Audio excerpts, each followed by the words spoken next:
Okay, this is a biggie. Other than your house, what do you think is the biggest asset that most of us are now accumulating? It's our IRAs, our 401ks, our retirement plans, right? Well, remember the good old days when you worked for a company for 35 or 40 years and walked away with a nice pension to pay you and your spouse for life? Well, how many of you, are there anymore? I don't need to see a show of hands, but things are changing. Instead, we get a 401k, and we better darn well put our own money into it, or it isn't going to add up to much. So over time, that's the asset that grows. The only problem with a retirement plan is it's not really an optimal asset because it's got a ticking time bomb associated with it, namely your income taxes. You have to pay income tax whenever you pull a retirement plan out, even if you wait until you're age 59 and a half. Tim will tell you it's true, there's no penalty for early withdrawal, but you still pay 20 to 35% federal tax and 5 to 10% state of Oregon tax. And that's a problem. Now, it's even worse when you pass away, because as I think I mentioned earlier about John Denver, you not only have to pay income tax as your beneficiaries do, there will also be a state and federal inheritance tax on that. It chops up your retirement plan in a very, very big way. So what we want to do with those plans is defer the day of reckoning. Taxes deferred are taxes saved. We want to compound and accumulate wealth within these retirement plans as long as we possibly can.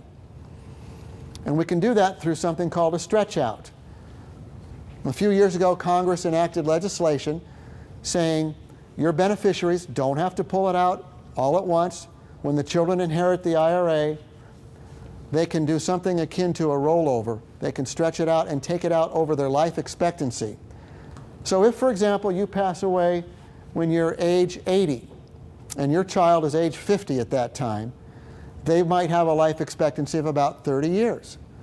Under the stretch out rules, they only have to take 1/30 of that IRA out the first year and pay income tax on just that 1/30. The other balance continues to grow. The next year they've got to take a 29th out and then a 28th out. Well, what happens to the principal? It's growing geometrically for two reasons. Number one, if Tim's earning you 8% or so on the principal and your child is just pulling out 3%, the principal is going to grow by 5% the next year, right? The other way it grows is because the fraction changes. The first year they just pull out a 30th. The second year they pull out a 29th. That's a bigger fraction than a 30th.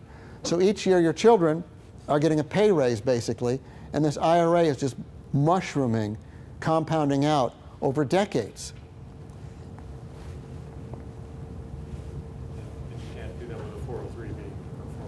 Well, I've got breaking news for you, literally breaking news. As of yesterday, I'm a member of Wealth Council. There's 1,500 of us nationwide. We're all estate planning attorneys. We've got a listserv. How many of you know what a listserv is? Okay, we're on the internet. We post a message. 1,499 other lawyers pick it up immediately. And you ask a question, you've got 1,499 lawyers helping you out with the answer instantly. Well, it hit the listserv yesterday that the IRS is going to be issuing rules requiring every pension plan out there to allow for inherited IRAs. That means you can name your child as the beneficiary, and they'll have to pay it out to them, and they can do it on a stretched out basis. It used to be totally a voluntary thing. You could know about this concept, you could beg Tim to help you do it, and you go to your employer and they say, oh, we don't offer that option. You've got to take it all out within 1 year. Well, now the law is going to be they have to offer that option. So that'll be happening soon. Here's an example of how powerful the stretch out can be. You've got somebody at age 40. They put $100,000 in their IRA. They're earning just 6% per year. The child, when they inherit 10 years later, is going to have received, if you die at age 40, the child's going to withdraw money as they go. Remember that 30th, the 29th, the 28th.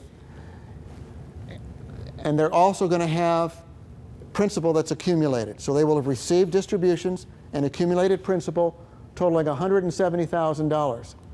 If, however, they took the IRA money that they inherited and paid tax on it of about 35%, 25% federal, 10% state, they would have just wound up with $65,000.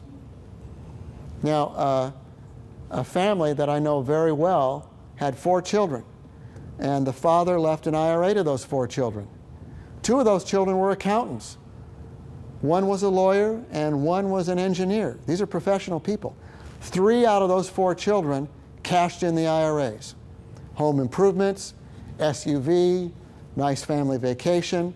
I'm not saying those are bad things, but they missed out on the growth potential of allowing that IRA to accumulate. Sorry. Age 60, if they left it in trust, between the distributions and the principal growth, tallies $264,000. And by life expectancy, they've pulled out $474,000 instead of $65,000 if they took it out early and spent it. Now, all I'm trying to tell you is they can spend it even though these wonderful stretch-out rules are there. Tim, if somebody calls you up and they say, my folks passed away, they left me this IRA, you're now the custodian of it, your company is, I'd like you to send me a check, I want to withdraw it all. What are you first going to try to tell them? How are you going to counsel them? Well, you first tell them that they're going to pay taxes on whatever they pull out, it's income, and then try to show them something similar to this, that if they were to leave it in, it's going to compound at a much greater rate, and over time they'll pull out, 3, 4, 6 times as much than if they take it all out at one time. Okay, that's what he's going to say, and that's the right answer as far as I'm concerned. But after they say, well, that all sounds good, but my wife and I really want this new Land Rover. We've got to have it. So send us a check. What is your response? What do you have to do at that point? You want it snail mail, overnight, wire. He's got to do it. He can't stop him, and it's going to happen. 3 times out of 4 was the experience I saw firsthand. Now, what if they do the stretch out? I'm sorry. What if we compare the stretch out to somebody who cashes the IRAs in and then doesn't spendthrift them, but invests them after tax? So we're comparing here somebody who does the stretch out, same $100,000, death at age 40. Here's what would have happened if the person had lived to age 50 10 years later. The children have $170,000 of benefits. Well, instead of the $65,000 and keeping that stationary, under this scenario, they invest it at 6%, and it grows. They're still going to come out miles and miles behind the IRA stretch-out opportunity. Okay? It's still a $300,000 difference.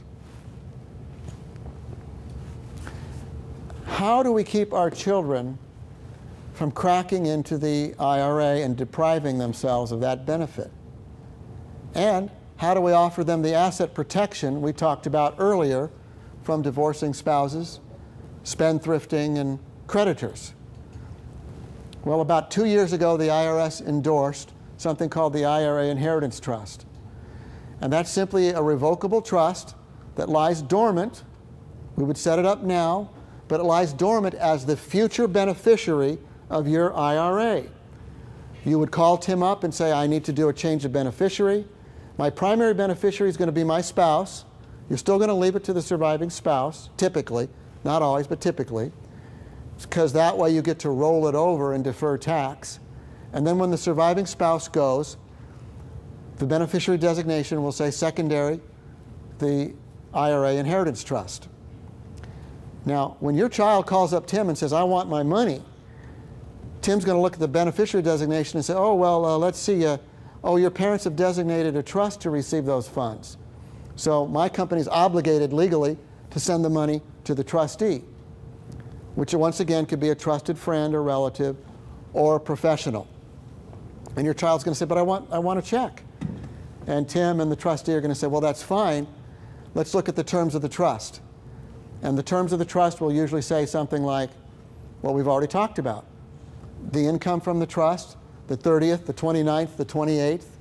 And if they really need the principal, yes, they can have it. You're not depriving them of money if they have a medical emergency or another worthy cause. You're telling them, though, the trustee will need to approve that, and by and large, they're getting the income and a little bit of the principal returned to them every year. And they're going to get that 4, 5, 6 to 1 return differential that we talked about. It's a very powerful way to go. The trust, as I mentioned, lies dormant until the second spouse goes, at which time it receives the income, receives the IRA, and proceeds forward just as you've designed it. There are no tax returns or anything that have to be filed with regard to that trust until it springs into existence. And this is basically how it works. The IRA is the water with the spigot with the water dripping out. The RMDs are the required minimum distributions. That's the 30th, the 29th, and the 28th. The IRA pours into the trust. We withdraw the RMDs and principal if necessary. And you get that benefit of asset protection. And you rest assured that that compounding power is going to happen. The only variable is going to be at what age you pass away, and hence what that fraction is going to be, and whether Tim makes you 8% or 10% or 12% or whatever. And I'll leave that one up to you to decide. His job is really a lot harder than mine. There's a lot more out of his control than there is out of mine. And then it gets paid out to the beneficiary ultimately there as the water drips into the bucket.